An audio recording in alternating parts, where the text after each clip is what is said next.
Di bulan Februari nanti kita akan melakukan peluncuran istimewa ini. Bisa dibilang ini penerbangan keliling dunia kan? Ini sebenarnya mimpi saya, balon stratosfer yang kita rancang, produksi, dan luncurkan sendiri bisa mengelilingi bumi beberapa kali. Menurut saya ini sangat mungkin terwujud di Februari melihat kondisi cuaca dan hasil uji coba yang sudah kita capai.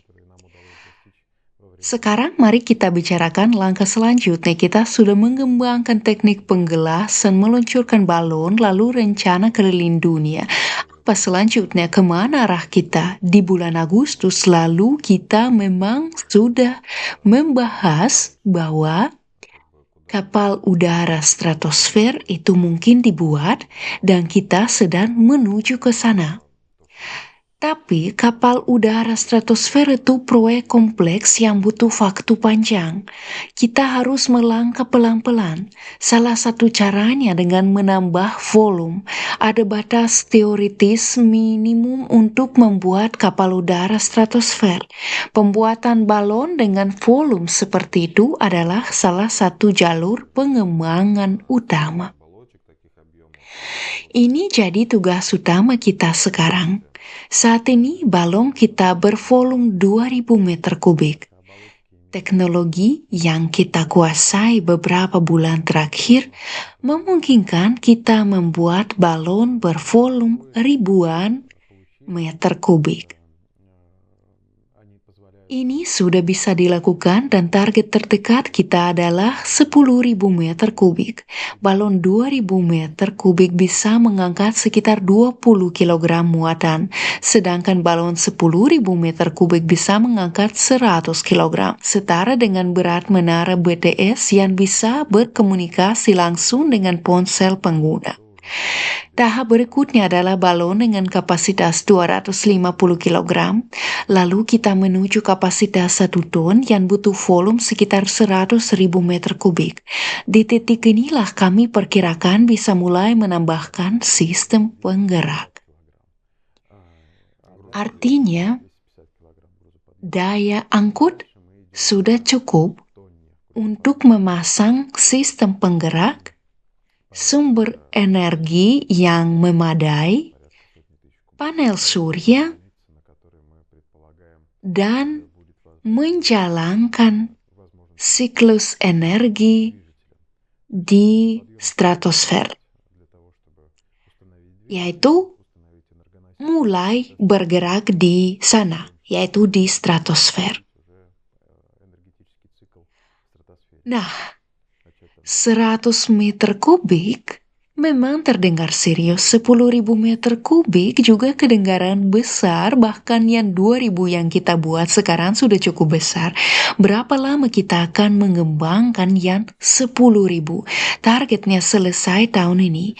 Ini melibatkan beberapa langkah teknologi. Untuk volume 2.000 dan 10.000 meter kubik, film balon masih bisa menahan beban sendiri.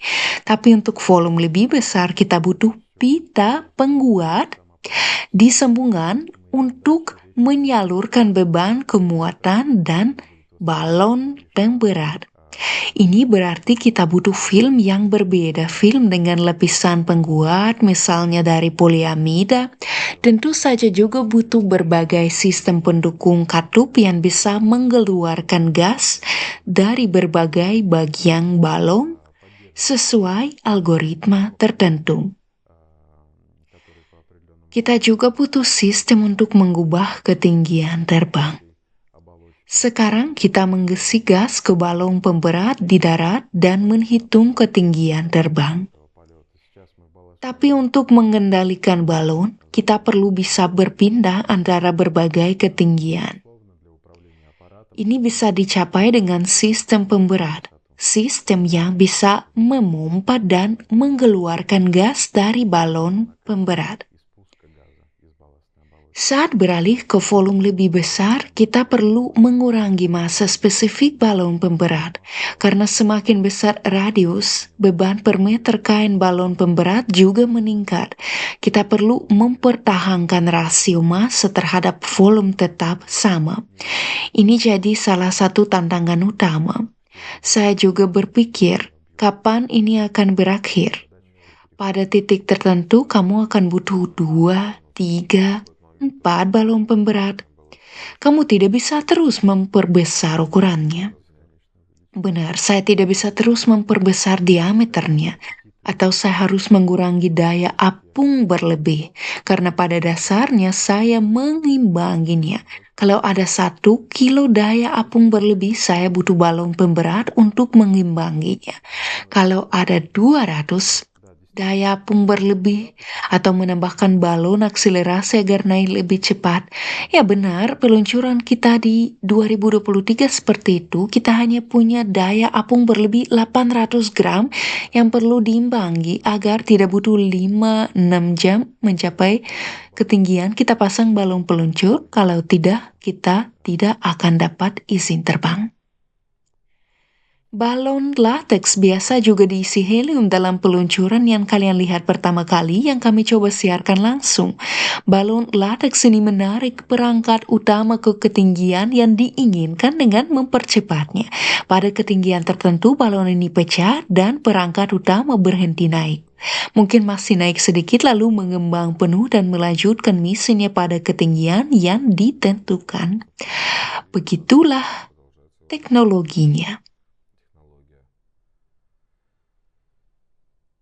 Jadi target 2025 adalah balon 10.000 meter kubik dengan kapasitas angkut 100 kg, termasuk balon pemberat yang bisa bermanuver.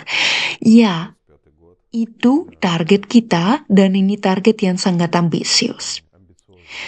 Bahkan balon 2000 meter kubik saja sudah merupakan yang pertama buatan dalam negeri untuk penerbangan jangka panjang dan sekarang langsung 10.000 memang ambisius. Berapa ukuran balon Google? Yang terbesar buatan Jepang kan? Di Uni Soviet, mereka membuat balon bervolume ratusan ribu meter kubik, sekitar 200 meter kubik itu balon USSR dan ada juga balon Osaviakhim. Mereka bisa mengangkut tontonan, ada kru di dalamnya, ada kapsul untuk mereka.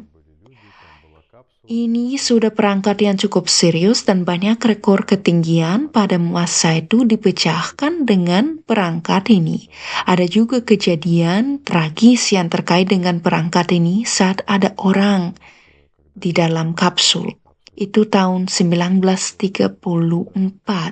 Ya, saat awal-awal ada berbagai masalah. Balon-balon ini kadang pecah saat peluncuran.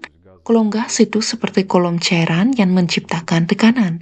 Misalnya saat penggesian balon, gelembung gas terbentuk di bagian bawah, lalu balon menempel terus diisi, dan diisi pada titik tertentu gas terus naik, balon pecah karena benturan ini.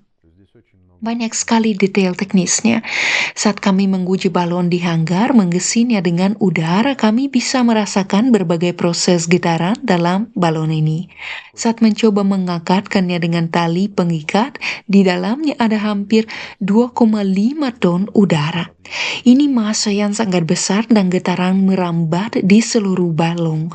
Butuh 10-20 menit sampai getaran mereda. Ini bisa dirasakan dari tegangan talinya.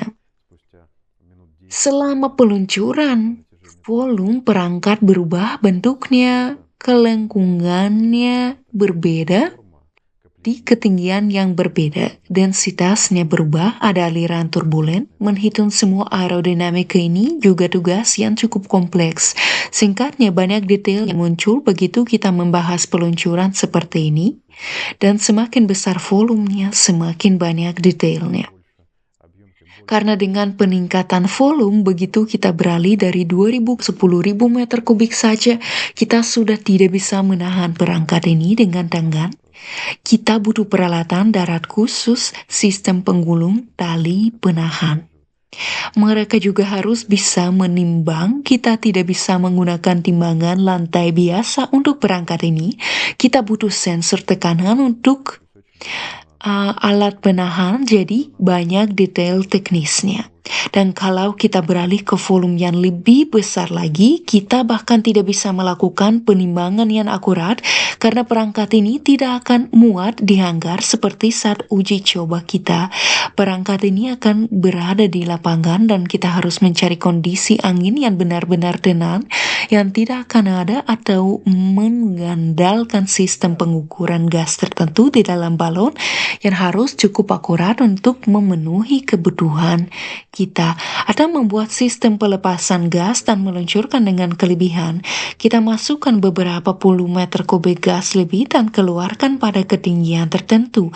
Jadi ini masalah yang menarik, begitu perangkat besar banyak detail munculnya. Jadi ini semua lebih ke masalah rekayasa teknik ya. Ya, dan semuanya harus bekerja pada suhu minus 60 derajat di balon, di baterai. Yang terpenting ini harus dikerjakan oleh tim berpengalaman dengan pengalaman yang terbukti. Karena seperti yang kamu katakan tadi, di Uni Soviet mereka membuat balon 200.000 meter kubik dan seolah-olah tinggal mengambil dan membuatnya. Tapi orangnya tidak ada, pengalamannya tidak ada. Dan untuk mengembangkan semua ini, membentuk tim dan memastikan tim terus mengembangkan kompetensi dalam hal ini, menurut saya yang paling berharga karena masalah teknik bisa diselesaikan. 100 tahun lalu mobil sudah berjalan, kapal udara sudah terbang, tapi menguasai semua ini, membuatnya berjalan, ini tugas yang paling menarik. Ya, ISS saja bisa terbang di luar angkasa, ya bahkan tanpa helium.